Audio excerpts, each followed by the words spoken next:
Llueve hacia la villa con intención de vender.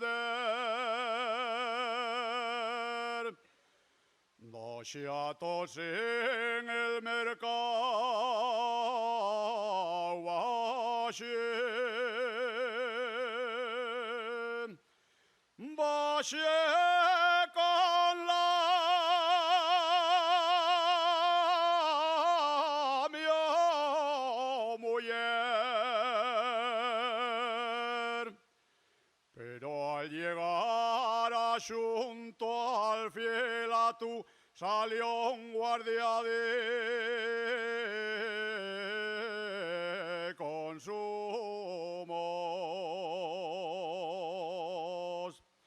Yo con mucho atrevimiento dije,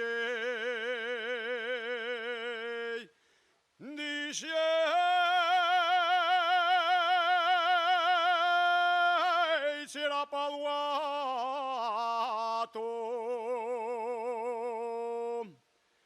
Eche otros dos pasiquinos hasta llegar a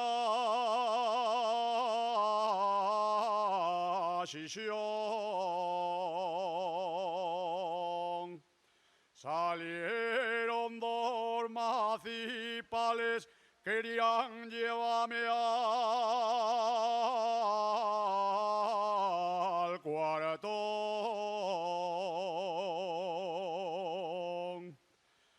Y eso